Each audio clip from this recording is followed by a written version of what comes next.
The climate change effects in Australia, such as bushfire, decreasing snowline and drought, as well as floods and extreme weather events such as cyclones that are happening in the northern parts of Australia, mainly the tropical regions of Australia, are signs that climate change is having a very adverse effect on not only the people, but the natural wonders of our land. The Great Barrier Reef, which is a World Heritage natural wonder, is being devastated by climate change through ocean acidification and through coral bleaching.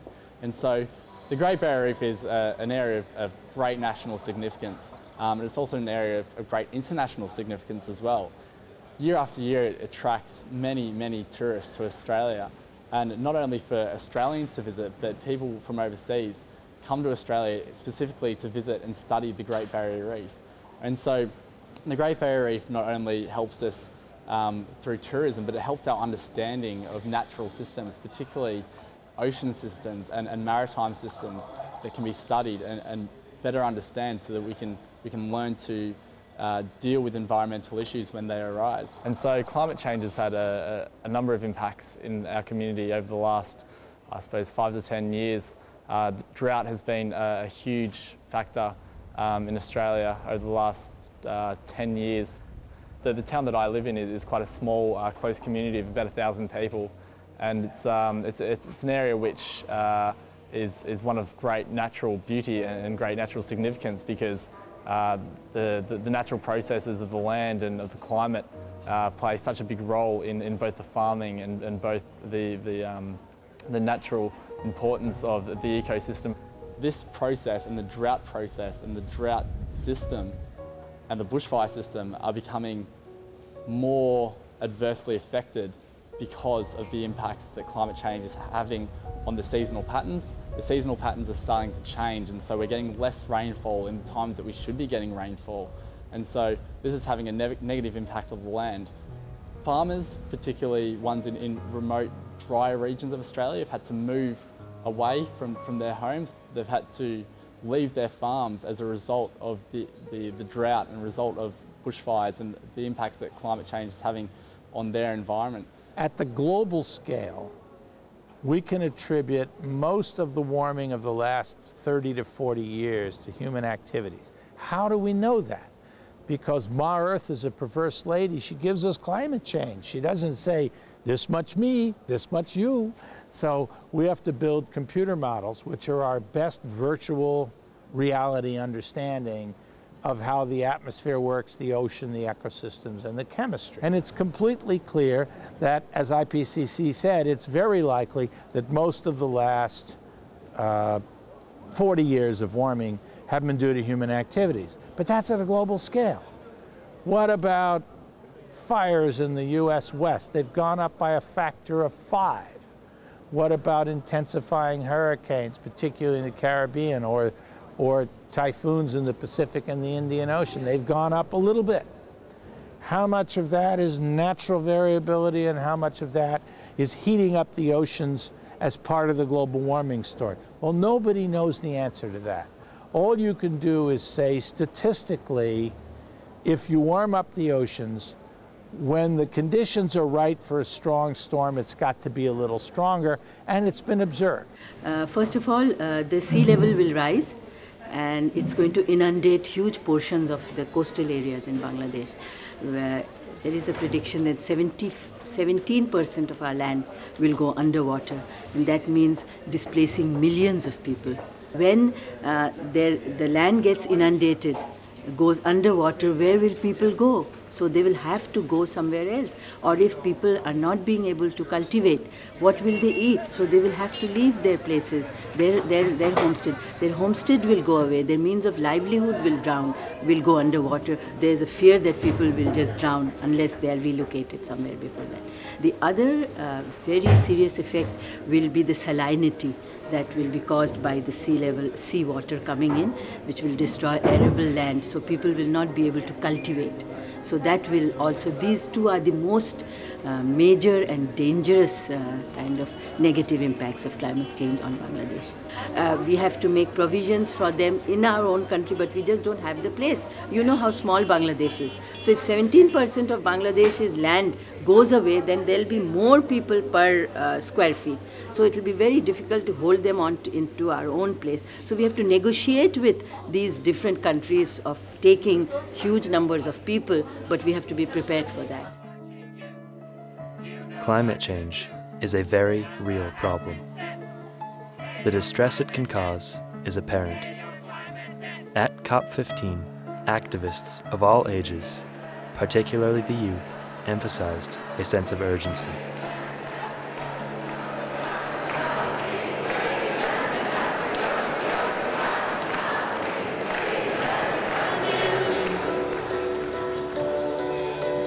How can we dance when our earth is turning? How can we dance? How can we dance? How do we sleep while our beds are burning? The time has come.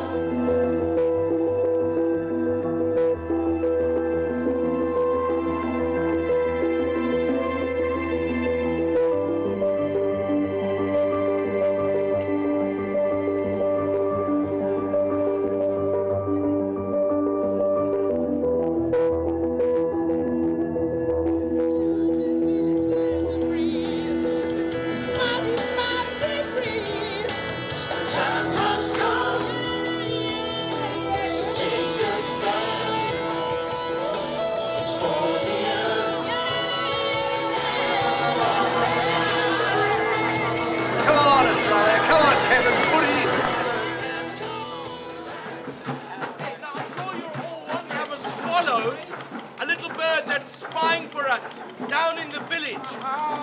She has a home to run. Husband, he works far away. Promises to return one day. All my sons must go to school. In a rural school, it's a golden rule. Do the cleaning, they cannot tire. Milk the cow, collect the eggs. Put the washing up with things. Cook the food. Wash the plates.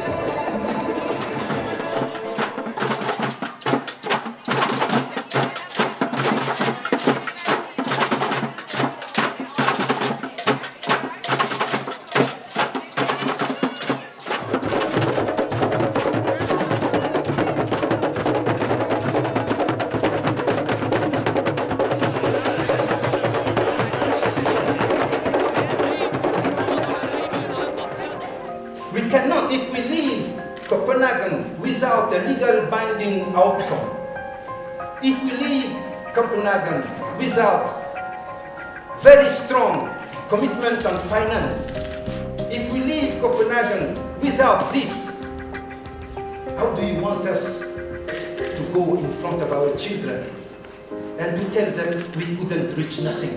It is not possible.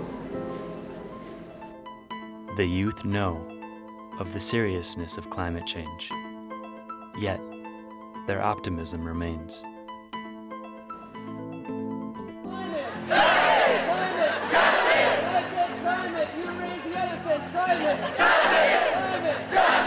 I am from Denmark. I'm from Nigeria. I'm from India. I'm from United States of America. I'm from Nepal. I'm from Argentina. I am from Sweden. I'm from Indonesia. And I am a part of the solution to climate change. Especially young people, it's not exclusively young people, but young people particularly have said, hey, you oldies, you have messed up the world, and we are going to get it right.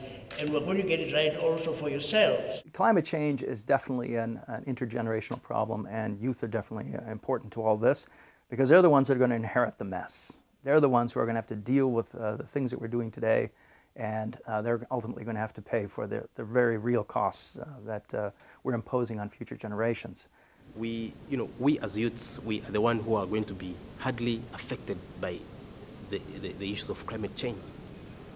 A lot of people right now, like who are taking, who are participating in the negotiations, they are big. Most of them, they are big. They are over 60 years, 50 years, and that's the reason why we are asking them to say, when, how old will you be by the year 2050? So if they know that by 2050 they will not be there, then they should leave this planet to us young ones they should live a safe planet, a planet which is, conducive for us to live in. Of all the presentations I give with the younger audiences, I don't think I've ever had a real down-and-out global warming debate or fight over it. Adult audience, I always have a lot of resistance. Very seldom the younger generation catches on what's happening. Environmental clubs, ecology clubs, 4 or 5 years ago you might get 10 people, nerds in the clubs, but now a lot of these clubs, there's huge, big social movement in the high schools, for example. The environmental clubs are a lot of people. I mean, you want to get a date or you want to meet people, go to, join an environmental club.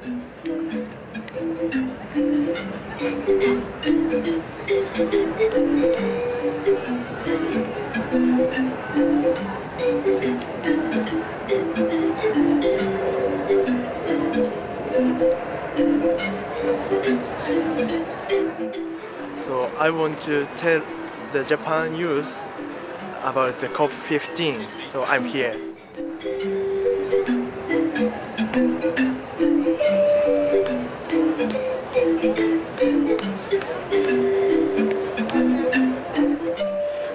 We have very, very great moment here to think about how we are going to do during the COP15.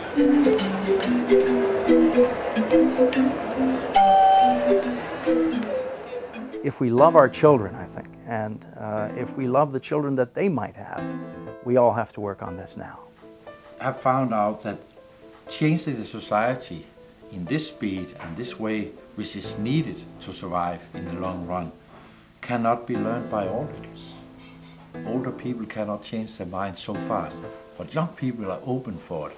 And if we can learn the youngsters, they will go back and they will teach their parents and they will teach their grandparents. And we started up 10 years ago by recycling and this stuff. We could not change the behavior behind the grown-up. Then we took all the school children over there and we showed them how to make a better way of treating the garbage. And they went home and they started to call their parents pigs. And then the parents start to change their behavior. And when the young people are taking their parents and grandparents out and the parents find out that those small children knows more about this than they are doing, then they start to change behavior. Then they get proud, first of all, which is a really good driver for parents and grandparents. But the whole idea about learning the young generation, the new stuff, is actually working very efficient.